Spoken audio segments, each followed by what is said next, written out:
Thank you for coming. You're welcome, Greg. And today we are really getting into the spirit of things for Christmas. So Mark is going to show us how to make something amazing for Christmas.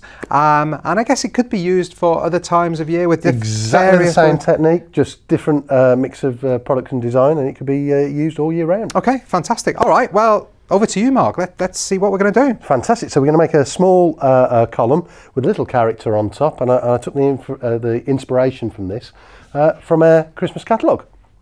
There you go. And then we're going to turn that into something totally different. So all right, okay. So to start with... That's where the inspiration came from. That's where the inspiration came from. So to start with, I've pre-inflated some clusters. Yeah. And I use a 260Q, and we tie this off to our popular elfin penguin. That's hard to say, isn't it? It is hard to say. Yeah, you could definitely go wrong with that, couldn't you? Popular elfin penguin. Okay. So, as you normally would, I'm just going to roll tie the neck and tie off with my 260, and then that's ready to attach. Yeah. Okay, so drop that to the side, and then we're going to create an alternative square pack present design for the base, and this is essentially so you can get a square column. Yeah. Okay, so we take our 5-inch balloons and lay them on top of our downsized 11-inch. I'm going to pull the neck up, and then I'm going to just figure of 8 that round and take our next cluster on top, and I'm just going to tie that in neck to neck at the top. Doesn't have to be too tight, because what we're actually going to do is that we're going to create a weight to this afterwards. Okay. So we're going to put the weight in afterwards. So you've used clusters there. Obviously, we've learned recently how to make clusters. If you want to have a look at how to make clusters, we've got a balloon basics video on how to make those. So basically, it just comes from duplicates put together, isn't it? Exactly. I can remember. Look at that. Okay, sorry, I interrupt. So we need to now turn this into a present. So a present needs some ribbon around. It does. So have we got some 260Qs that it's some I prepared earlier. Prepared earlier. I'm getting good at this. And can I have? Do you want another one? Yes, please. I've just prepared that one as well. Fantastic. So I'm just going to cluster these together, and then I'm going to place them onto our design, and then quite loosely I'm going to wrap around and turn the design all the way around to the other side, so that these clusters are now on the base. Yeah. Okay.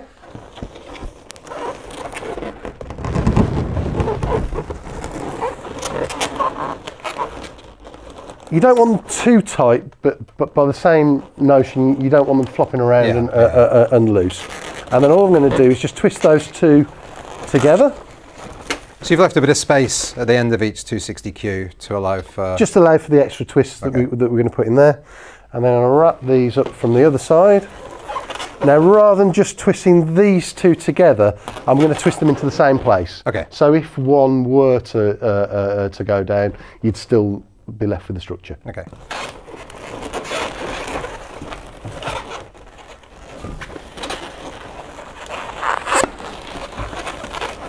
Okay.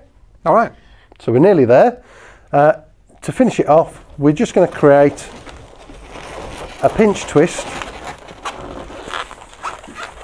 bubble on top by creating a bubble and then wrapping that into the design.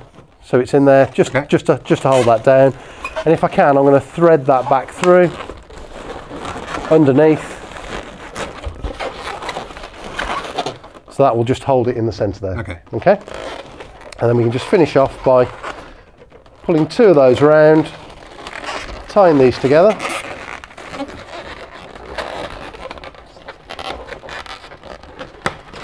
And these are going to become loops to finish off. Okay. So to create the loop, just press down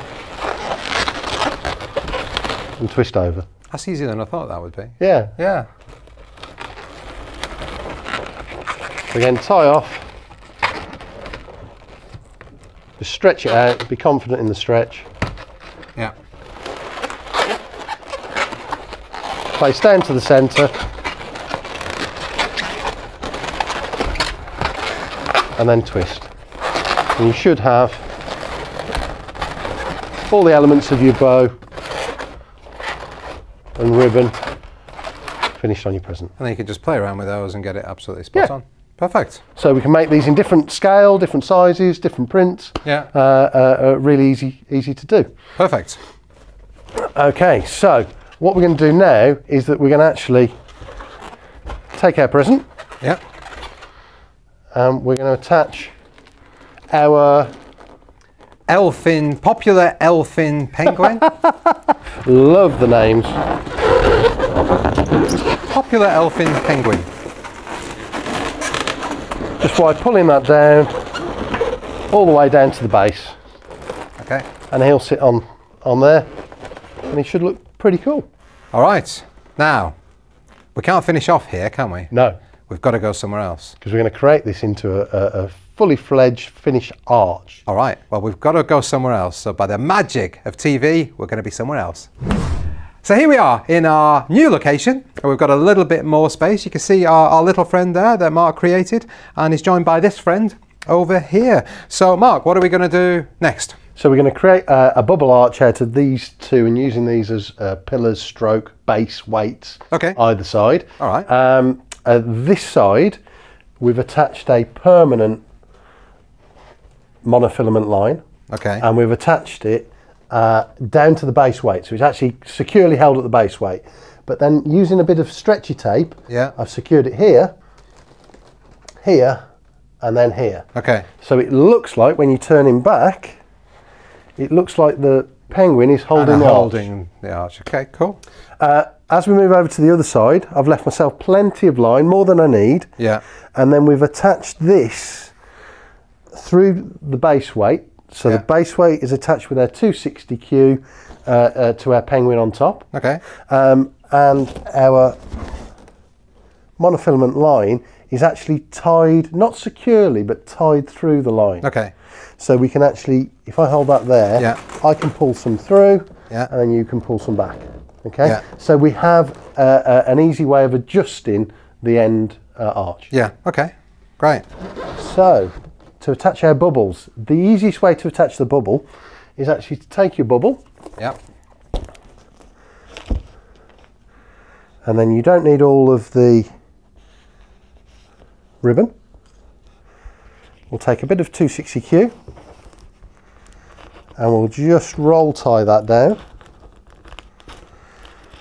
Again, as we said before, don't roll tie it all the way because that's part of the valve. Yeah. You don't want to disturb that. You do not. Do a nice double knot.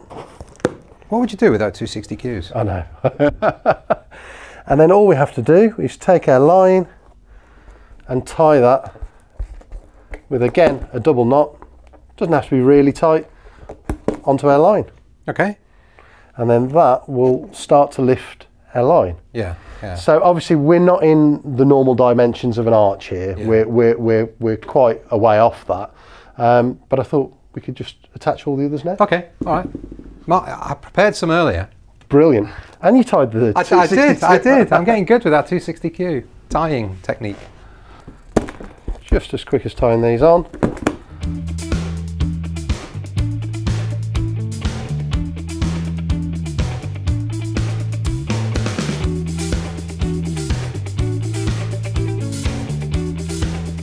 Then you can just slide those to whatever position you want them to be in.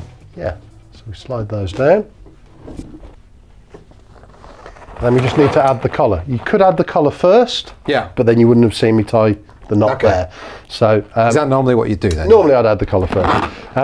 When we're adding the collar, you just want to add the collar around the neck of the bubble. Okay. Try and avoid wrapping it into the line. Yeah. Unless you've done it first. And then just attach that over like that. So that means if you do it on the neck, you've got it nice and close to the balloon. Nice and close to the balloon, and it means that we can actually, when we finish the design, we can turn the balloon into the right position. Oh, right, okay. Okay.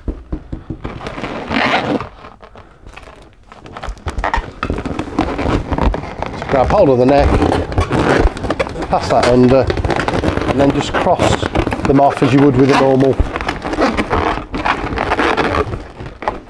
normal design.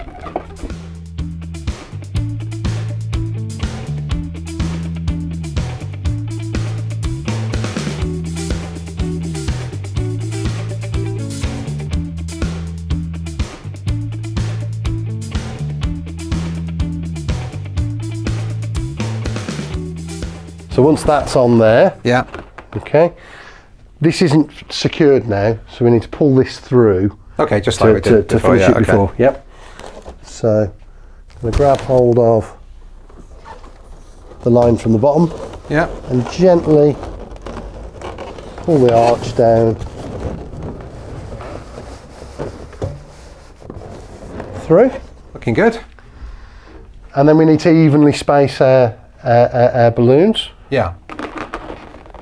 You just do that by eye. You don't get a ruler or anything out. You could get a ruler, but the nice thing about this design is that I can leave a bit of space in between each one. I like the way you can adjust the balloon, the bubble on top of those, because I was a little bit worried, I have to be honest, that they were going to be a little bit sideways, a little bit skewed. And that's because we've put a tight cluster underneath. Yeah, that's great. And that makes a big difference. So that's our central one. I can see it's not 100% level yet because these two are down. So I'm going to pull this one up. And obviously, like you said, you'd have a bigger arch than this. Normally, we're just quite restricted by in space with the size of the height of the ceiling, really. Okay. All right. Okay. And then we need to secure off to this end, and then we're just going to tape this directly. I've got the tape here. Actually, and we use our stretchy tape, and we really only need a tiny amount. I'd say I've got less than ½ an inch worth of tape here.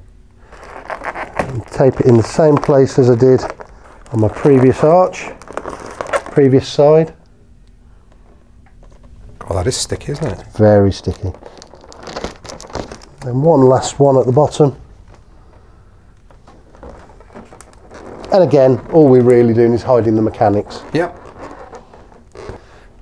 And then just to finish our design off. Yeah. You've got that one. Asymmetrical. I'll put a star on this side. You've got a friend. Where do I put him? Just down at... Put him down at the base there. I've got to put him sideways. It's skew width. Fantastic. And I'll just attach the present to this end. So we can just hold the present at an angle. Then all I need to do is tie a permanent knot to the base. Perfect. And we're done. That's great, Mark. Thank you very much for that. It looks absolutely awesome. Well, that's it from us this week. Thank you very much for watching. Thanks for subscribing. And from both of us, see you next time. Bye. A normal skewer, and we're going to put that through a balloon, into the balloon, and hopefully out the other side. Right, let's see how we get on. Now, I hope you had a great Halloween. Have I talked about this guy yet? I don't think I have.